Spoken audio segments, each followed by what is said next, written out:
नमस्कार, स्वागत है आप सभी का कालचक्र में। मैं हूं विपनेश पाथुर और मेरे साथ हैं प्रश्न कुंडली विशेषज्ञ पंडित सुरेश पांडे जी। पंडित जी, बहुत बहुत स्वागत है कालचक्र में।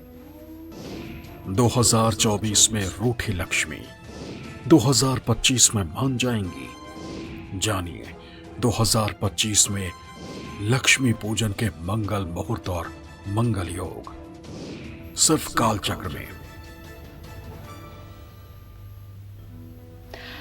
जी हाँ, अगर साल 2024 में आपका बजट बिगड़ा हुआ है और हर मोड़ पर आपको पैसों के लिए बहुत सारा संघर्ष करना पड़ रहा है, बिजनेस में लगातार नुकसान उठाना पड़ रहा है या फिर बैंक बैलेंस आपका लगातार कम हो रहा है, तो ऐसे में आपको साल 2025 में कैसे करनी है मां लक्ष्मी की साधना और साल 2025 के किस महीने, किस तिथि, किस वार और किस नक्षत्र में करनी चाहिए लक्ष्मी पूजा। साथ ही साल 2025 में पैसों से जुड़ी हर परेशानी से पार पाने के लिए पंडित सुरेश पांडे जी बताएंगे आपको वो अचूक उपाय जिसे करने से आप पूरे साल धनवान बने रहेंगे। तो बने रहिए आज कालचक्र के साथ और अपनी चर्चा को शुरू करने से पहले जानते हैं कि आज का शुभ मुहूर्त आपके लिए क्या है।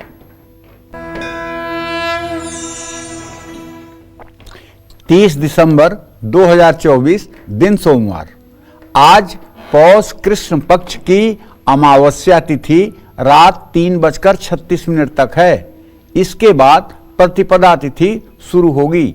मूल नक्षत्र रात 11:57 तक, इसके बाद पूर्वाषाढ़ नक्षत्र शुरू होगा।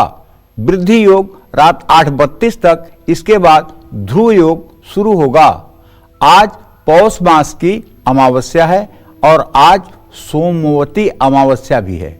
इसी क्रम में आज के कुछ अशुभ मुहूर्त भी हैं। जैसे सोमवार है तो राहु काल रहेगा सुबह 7:30 बजे से 9 बजे तक और यमगंड काल रहेगा सुबह 11:06 से दोपहर 12:24 तक और गुलिक काल रहेगा दोपहर 1:41 से दोपहर 2:59 तक। इन अशुभ समयों में किसी कार्य का शुभारंभ और पूर्व दिशा की यात्रा ना करें।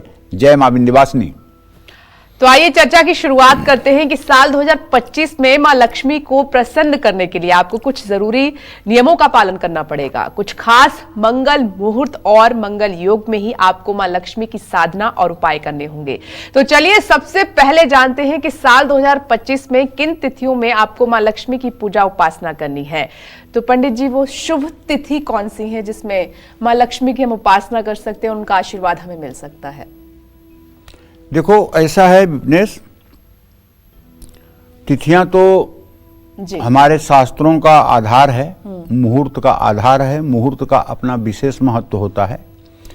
लेकिन साधना का मतलब होता है किसी भी देवी देवता की साधना, वो लक्ष्मी की ही क्यों, सारे देवी देवता की साधना हर श्वास पे करनी चाहिए।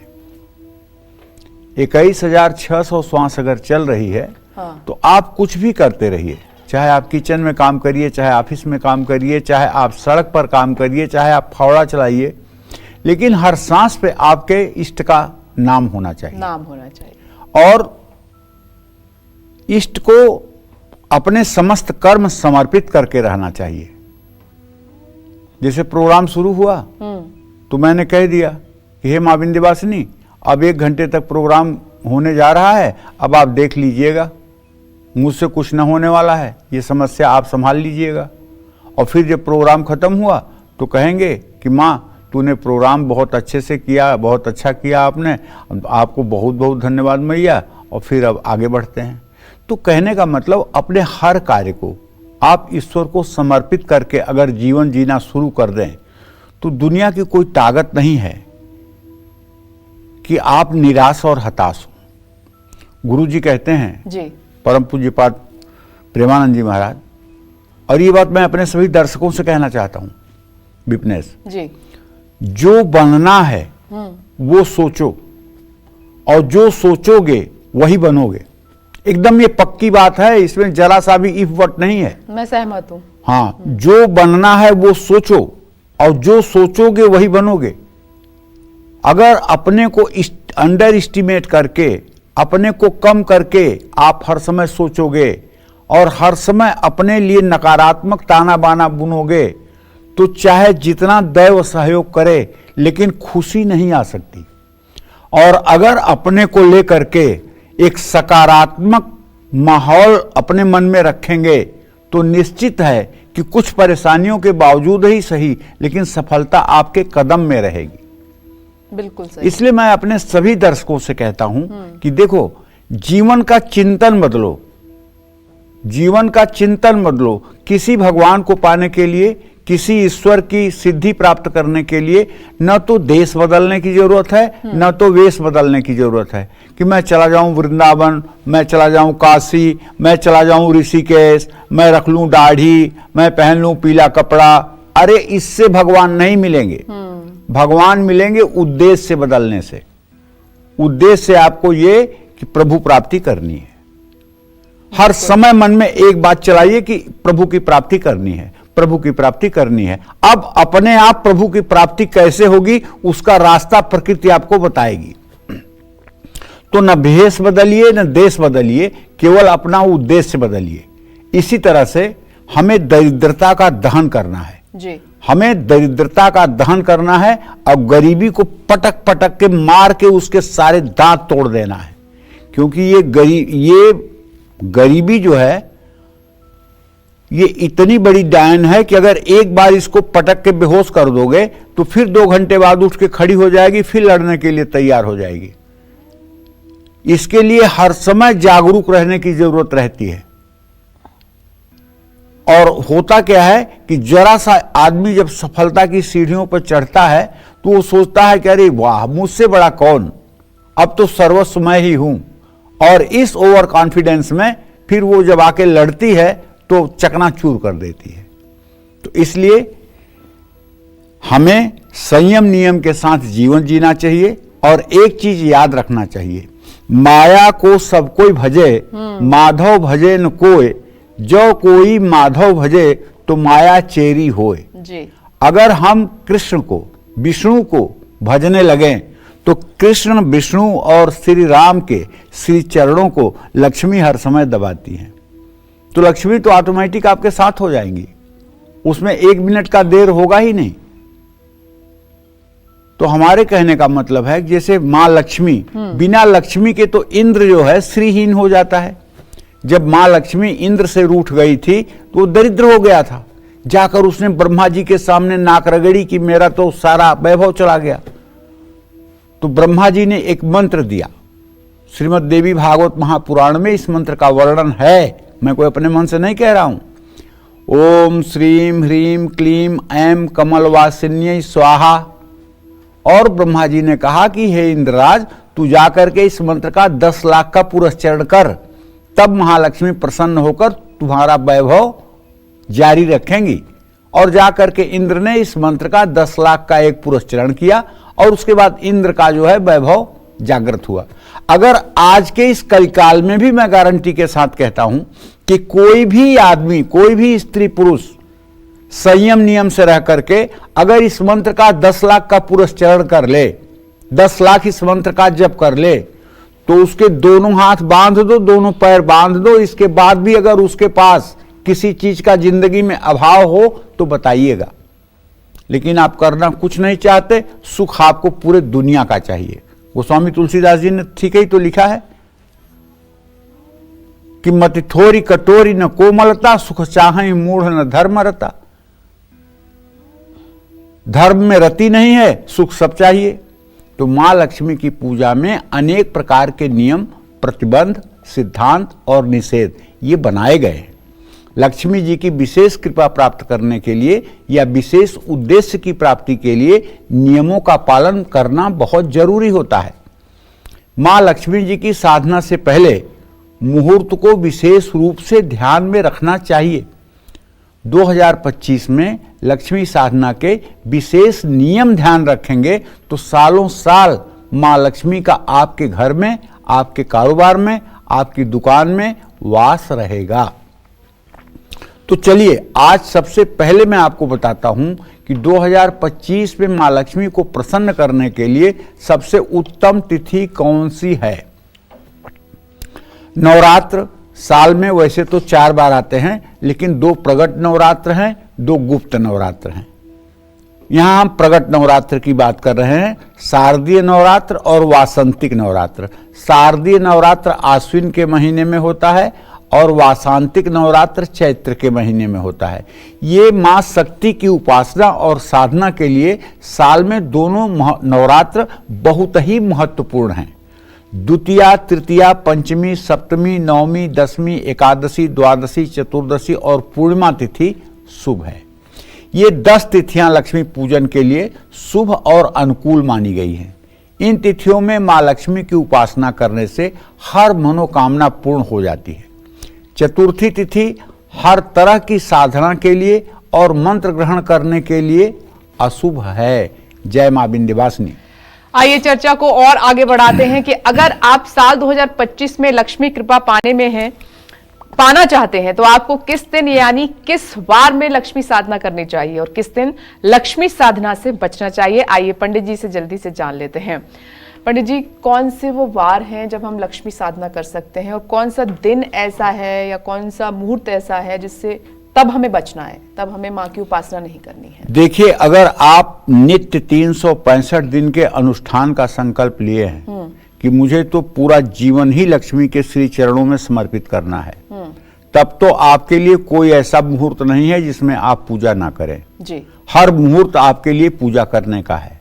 लेकिन अगर आप कभी कभी पूजा करते हैं और केवल मुहूर्तों को देख करके पूजा करते हैं, जैसे कोई लोग होते हैं तो दिवाली पर बड़ा उत्सव मनाकर पूजा करते हैं, नवरात्र में भी पूजा करते हैं, लेकिन बाद के 365 दिन में से जो 350 दिन बचते हैं उसमें कुछ नहीं, उसमें दिया भी नहीं जलाते हैं। समझ रही हो ना? लेकिन जो लोग रोज उपासना करते हैं, जो लोग रोज श्री यंत्र का अभिषेक करते हैं, श्री यंत्र की पूजा करते हैं, श्री सूक्तम कनकधारा स्तोत्र का पाठ करते हैं, दक्षिणावर्ती शंख से अभिषेक करते हैं, जो लोग नित्य श्री सूक्तम के मंत्रों से हवन करते हैं, उनके लिए कोई नियम नहीं लागू होता है कि इस तिथि में आप पूजा मत करिएगा, इस तिथि में आप पूजा मत करिएगा, नहीं तो आपका नुकसान होगा। उनका कोई नुकसान न होने वाला है। ये भ्रम, ये मिथक तोड़ना चाहता हूँ।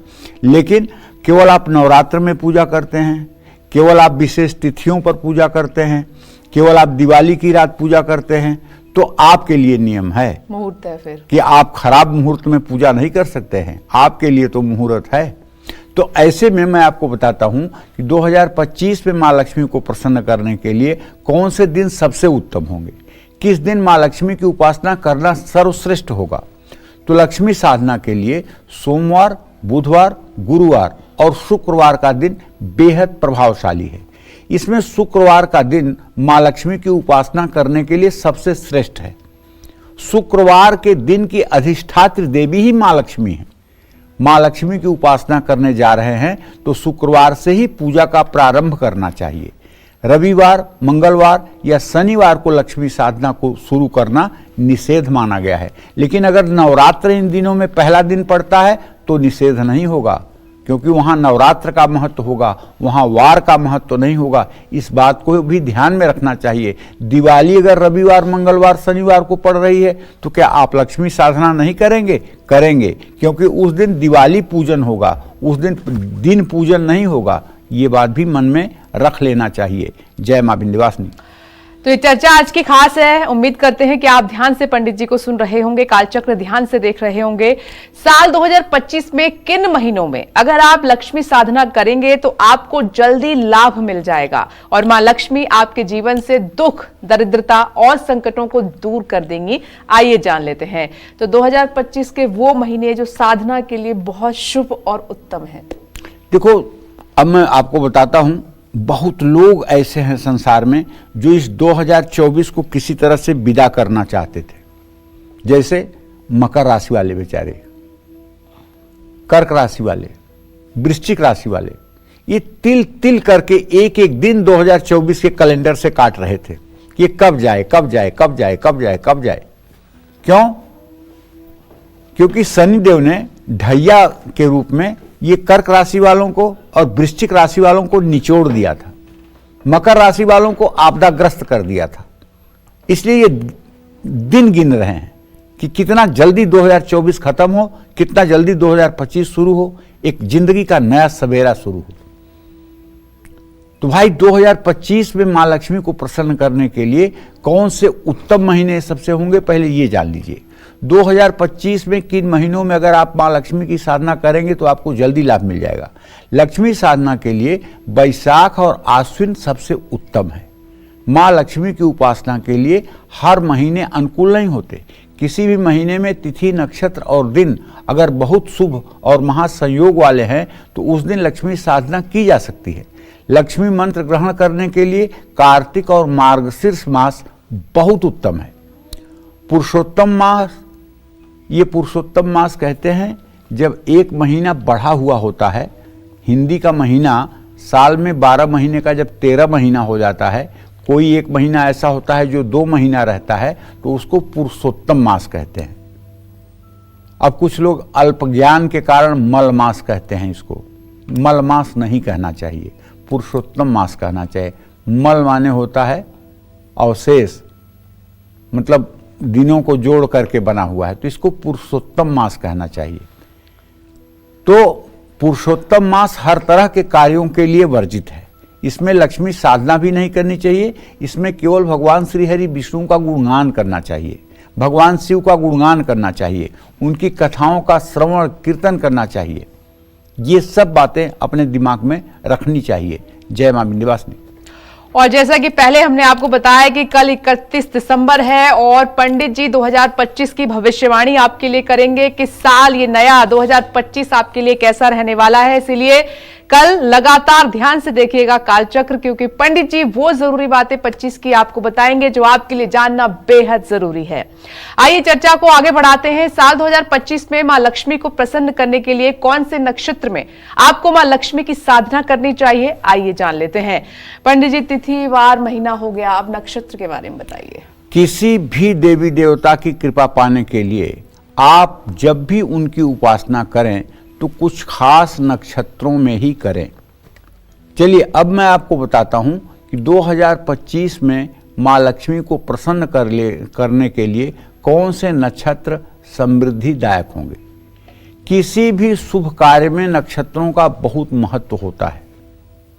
ऐसे में अश्विनी, रोहिणी, मृगशिरा, पुनर्वसु, पुष्य, मघा, पूर्वा फाल्गुनी, स्वाति, अनुराधा, मूल, पूर्वाषाढ़, उत्तराषाढ़, सभ्भिषा, पूर्व भाद्रपद, उत्तर भाद्रपद और रेवती।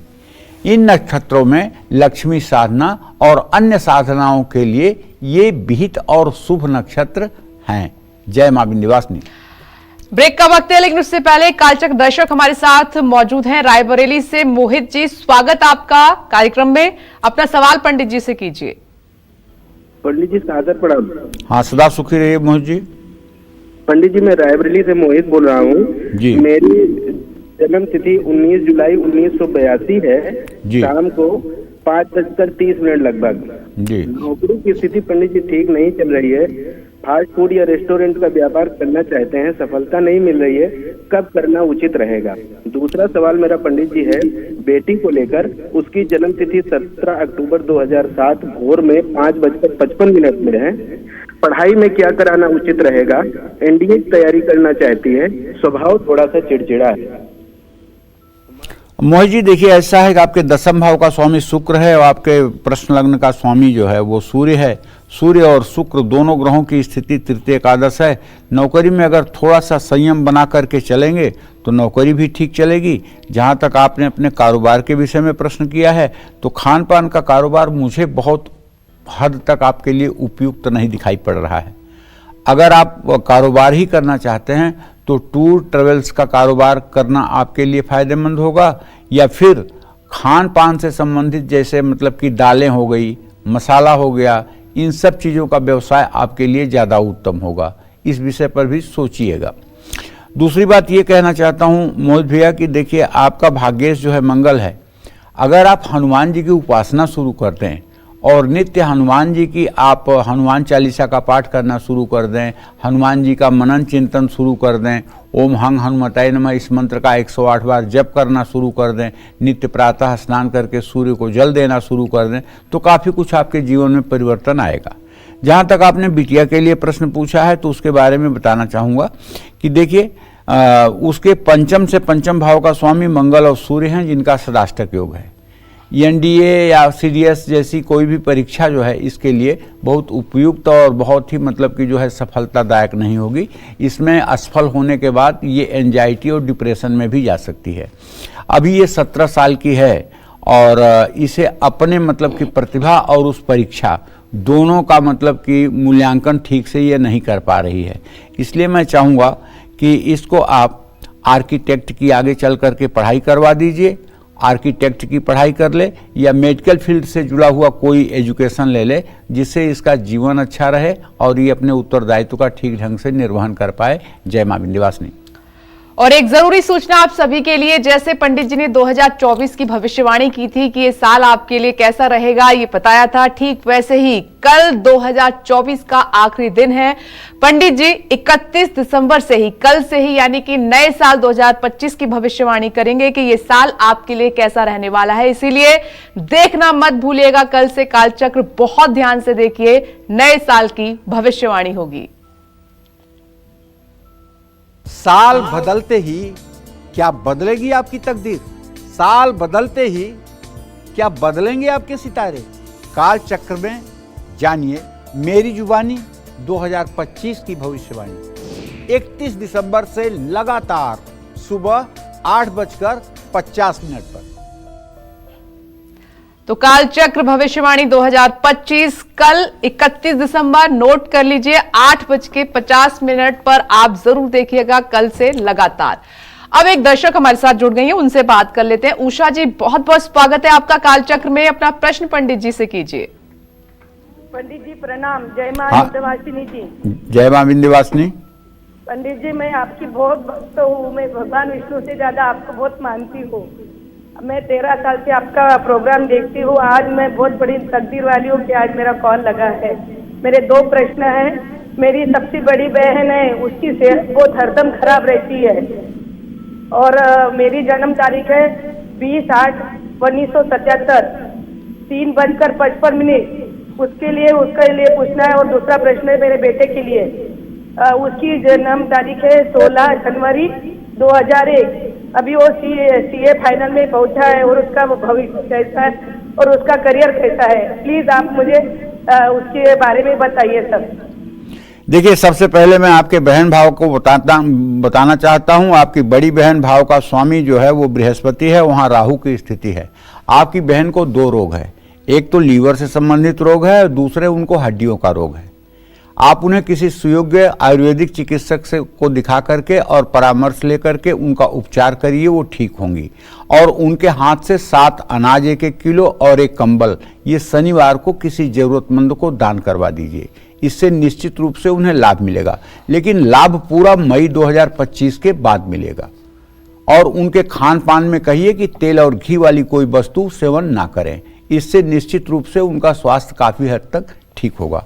आपने जो अपने बारे में प्रश्न पूछा है, तो मैं आपको बताना चाहूँगा कि अब आपकी उम्र 47 साल हो रही है। ऐसे में आपने जो प्रश्न किया है, तो आपका भाग्य शनि शुक्र के साथ इस समय युति में है। आपका जीवन सामान्य रूप से ठीक चल रहा है। रही बात आपके बेटे की, तो उसके बारे में तो मेरा यही कहना है कि आपके पंचम भाव का स्वामी मंगल इस समय थोड़ा सा नीच राशि में है। बच्चे की पढ़ाई ठीक चल रही है, लेकिन हो सकता है कि सीए में जितना समय लगना चाहिए उससे 1-8 साल ज़्यादा लग जाए।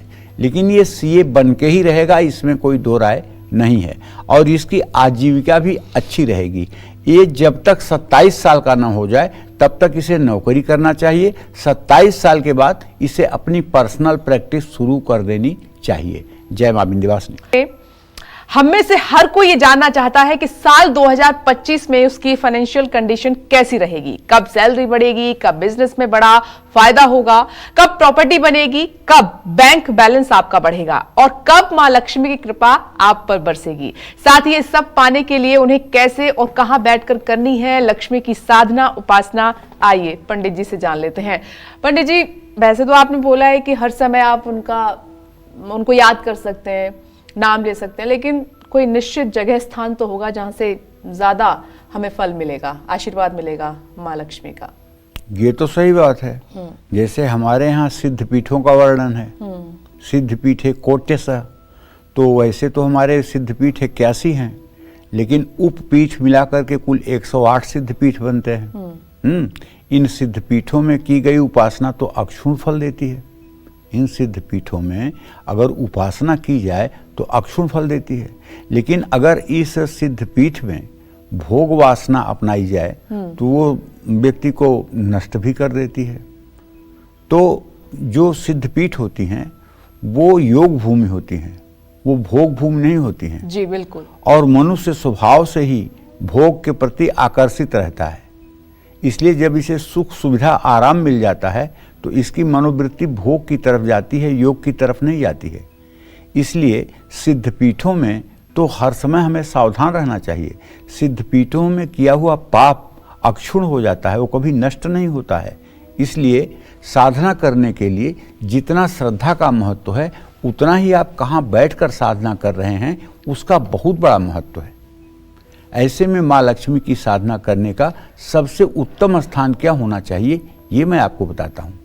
लक्ष्मी साधना के लिए स्थान का विशेष महत्व है, जैसे गौशाला, गुरुगृह, मंदिर, बगीचा, जंगल, नदी का किनारा, बेल के पेड़ के नीचे, आंवले के पेड़ के नीचे, तुलसी के पौधे के पास, पर्वत के ऊपर, गुफा के अंदर, गंगा जी के तट पर या किसी सिद्धपीठ में लक्ष्मी साधना या कोई मंत्र साधना करना उत्तम होता है।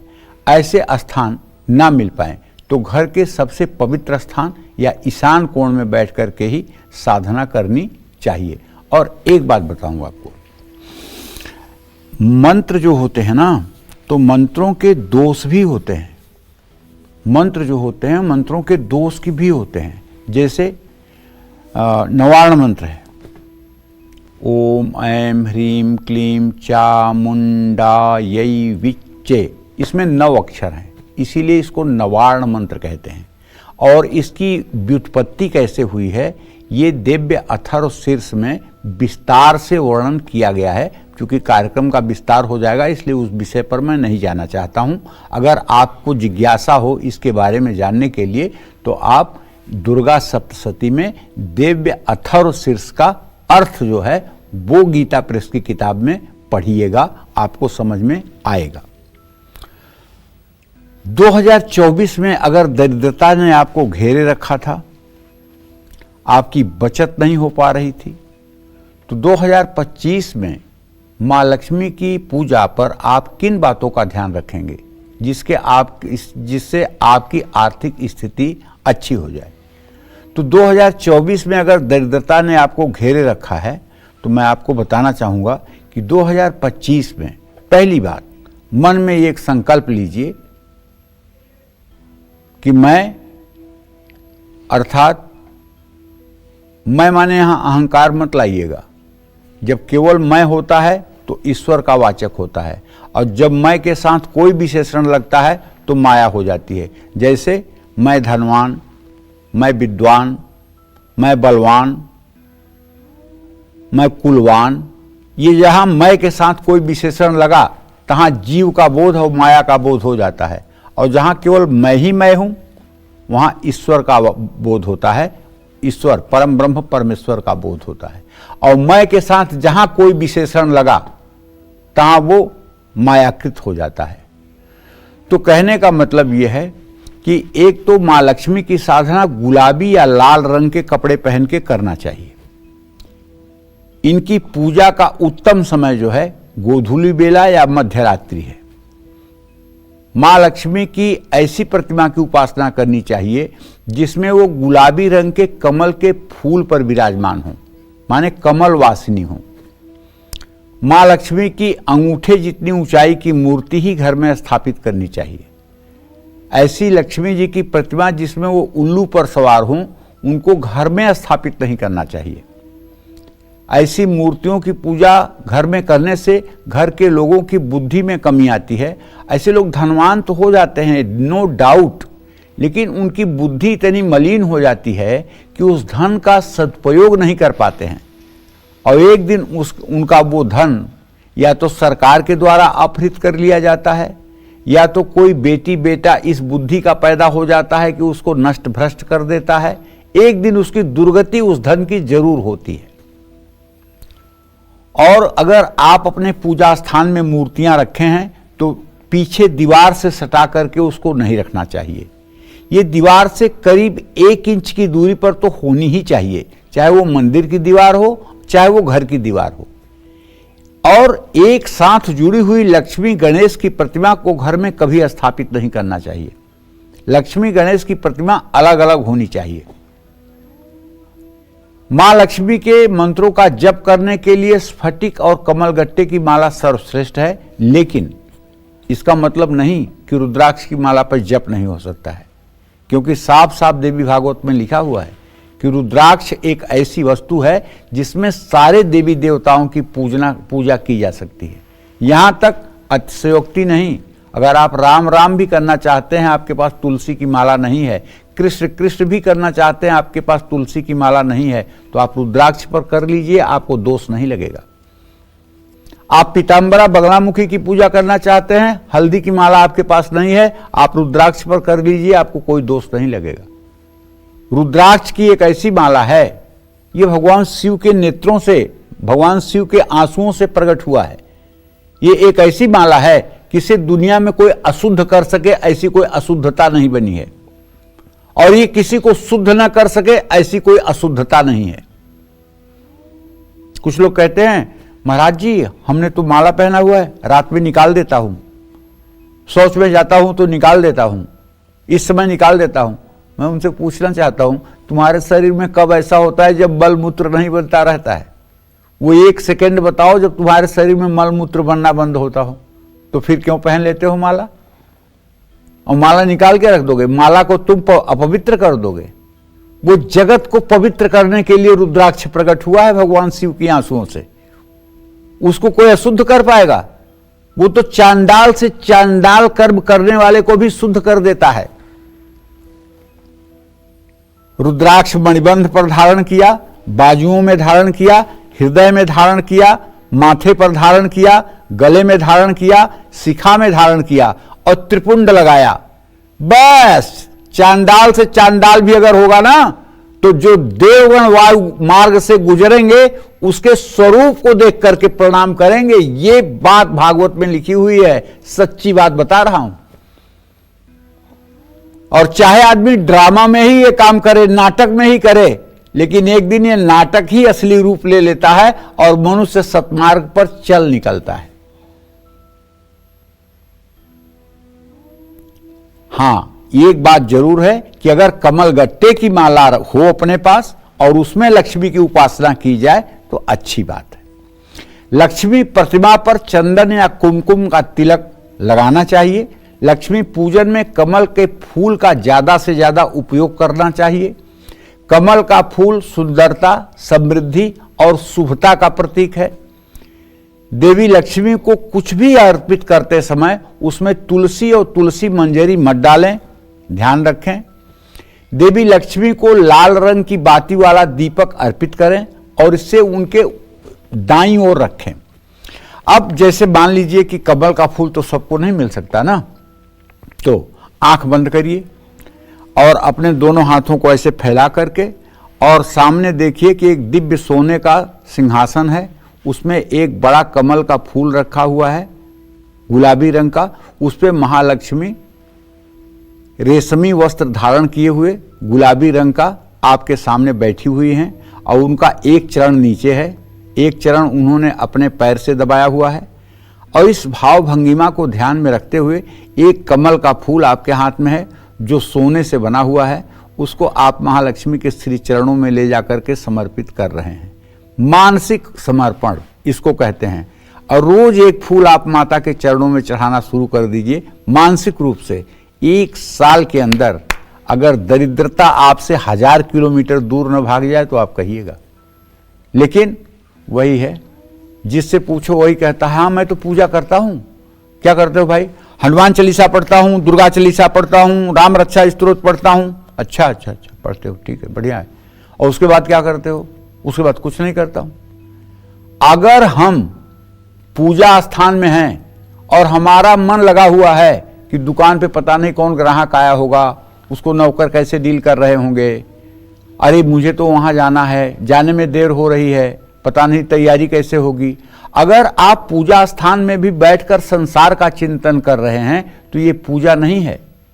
और अगर आप संसार में रहते हुए भी माता का चिंतन कर रहे हैं, यात्रा करते हुए भी माता का चिंतन है, नौकरी करते हुए भी माता का चिंतन है, काम करते हुए भी माता का चिंतन है, भोजन करते हुए भी माता का चिंतन है, तो आप 24 घंटे पूजा कर रहे हैं।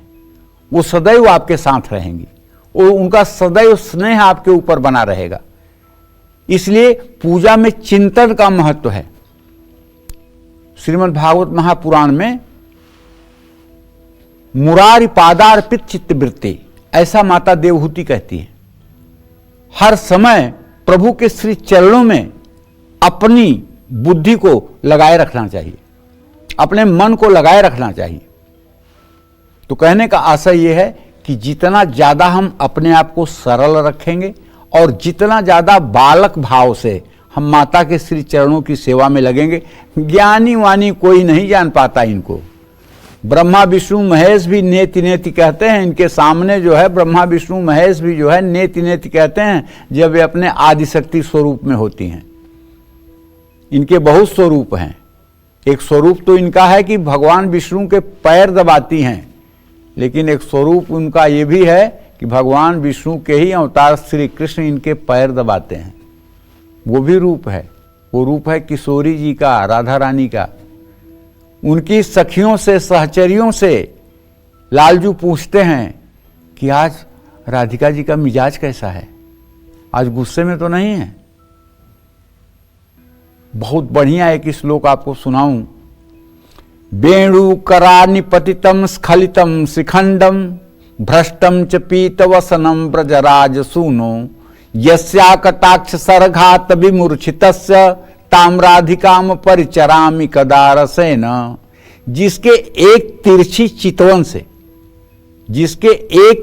चितवन से वेणु करान्न पतितम, हाथ से बांसुरी गिर जाती है, स्खलितम शिखंडम, और उनके सर का जो बालों का जूड़ा है उससे मोर मुकुट निकल के गिर जाता है, जूड़ा खुल जाता है।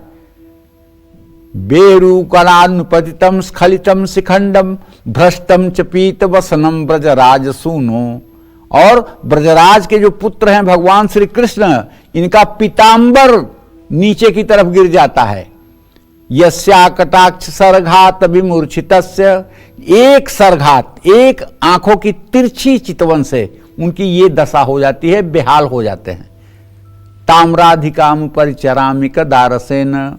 उस राधा रानी के श्री चरणों की सेवा का अवसर कब प्राप्त होगा, उस राधिका जी के श्री चरणों की सेवा का अवसर कब प्राप्त होगा। तो कहने का मतलब, एक जगह तो लक्ष्मी उनके चरण सहलाती हैं, लेकिन वही लक्ष्मी स्वरूपा, वही भगवान कृष्ण की आह्लादनी शक्ति, प्रेमस शक्ति स्वरूपा जब राधा रानी के रूप में प्रकट होती हैं तो कृष्ण जी उनको पैर दबाते हैं। कोई अतिशयोक्ति नहीं है। और बहुत लोग कहते हैं भागवत में तो राधा जी की चर्चा ही नहीं है। अरे भागवत में अगर सुखदेव जी एक बार राधा जी की चर्चा कर देते और उनको चिंतन हो जाता राधा जी का, तो 7 दिन वो समाधि में बैठे रह जाते, कथा कहने लायक ना रहते। नारद जी ने जाकर के वृषभानु के यहां ब्रह्म वैवर्त पुराण की कथा है, पढ़ के देख लीजिएगा। कहा कि मैं दर्शन करूंगा। वृषभानु ने कहा जाइए दर्शन करिए। तो देखे तो 1 साल की बच्ची पालने में खेल रही है। तो वृषभानु से कहे कि आप जरा बाहर जाइए। बाहर गए तो प्रार्थना किए कि हे देवी, हे राधिका, मैं आपके असली स्वरूप को देखना चाहता हूं माता। तो माता तुरंत 16 वर्ष की हो गई और उनकी 8 सहचरिया साथ में हो गई। बेहोश हो गए नारद जी और 1 घंटे पूरे बेहोशी की मुद्रा में रहे। उसके बाद उन्हें होश आया। ये ब्रह्म वैवर्त पुराण की कथा है। तो माता की महिमा अनंत है भाई, अनंत है। जितनी आपकी श्रद्धा होगी उस अनुसार आपको फल मिलेगा। श्रद्धा को अपने बढ़ाइए और तर्क कुतर्क को छोड़िए।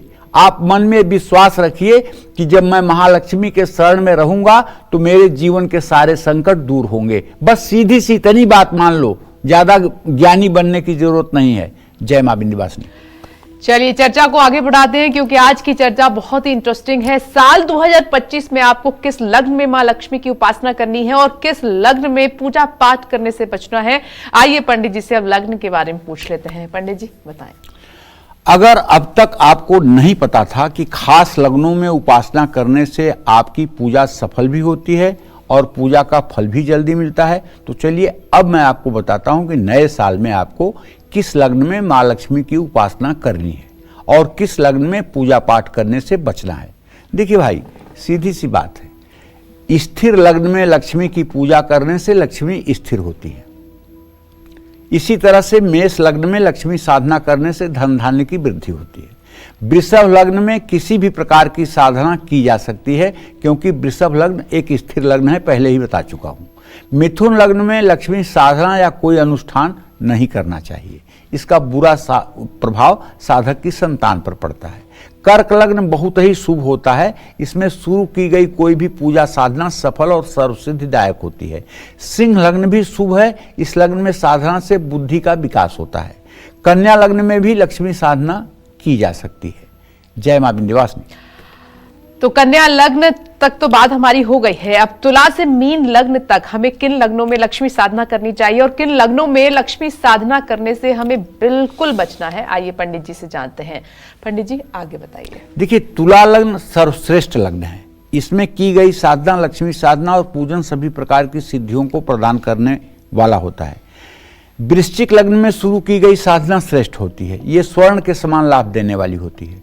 धनु लग्न में किसी भी देवी देवता की साधना शुरू करना उचित नहीं होता है।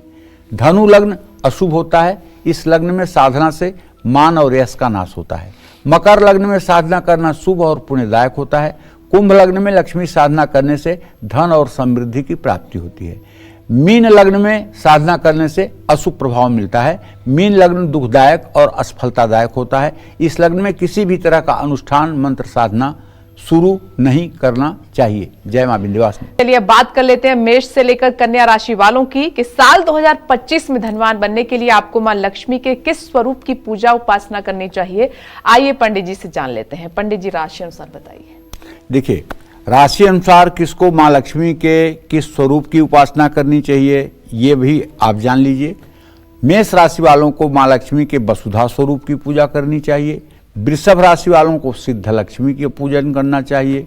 मिथुन राशि वालों को सौभाग्य लक्ष्मी की साधना करनी चाहिए और कर्क राशि वालों को साक्षात मां लक्ष्मी की ही उपासना करनी चाहिए। सिंह राशि वालों को महालक्ष्मी के कीर्ति स्वरूप की उपासना करनी चाहिए और कन्या राशि वालों को सौभाग्य लक्ष्मी की उपासना करनी चाहिए। ये भैया, अगर इतने रूपों को आप नहीं समझ पाए हैं तो मैं बस आपसे हाथ जोड़ के निवेदन करता हूं कि आप महालक्ष्मी, जो कोल्हापुर की महालक्ष्मी है ना, उन्हीं का चित्र घर में बसा लो और उन्हीं का चित्र दिल में बसा लो और उन्हीं की उपासना में लग जाओ। और जब भी थोड़ी सी अपनी शक्ति सामर्थ्य बने तो एक बार जाकर के माता का दर्शन कर लो। भैया सच कह रहा हूं, एक बार दर्शन करने से 7 जन्मों तक दरिद्रता नहीं आएगी, नहीं आएगी, नहीं आएगी। एक बार अगर श्रद्धा से जाकर के आपने उनका दर्शन कर लिया तो 7 जन्मों तक यदि आप पैदा होते हैं तो आप दरिद्र नहीं होंगे, नहीं होंगे, नहीं होंगे। लेकिन बड़ी विडंबना है, वहां जाने के लिए बड़ा पुण्य चाहिए, वहां जाने के लिए बड़ा पुण्य चाहिए। अगर वहां आप जाते हैं और माता की आप उपासना करते हैं, माता के आप दर्शन करते हैं, माता को आप कमल का फूल चढ़ाते हैं, विश्वास करिए जन्म जन्मांतर की दरिद्रता जल करके राख हो जाएगी।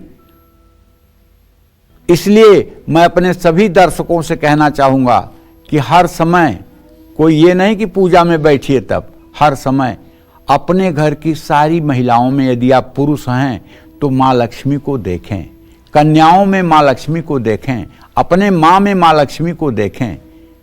विद्या समस्ता स्तव देवी भेदा, स्त्रियां समस्ता सकला जगत्सु।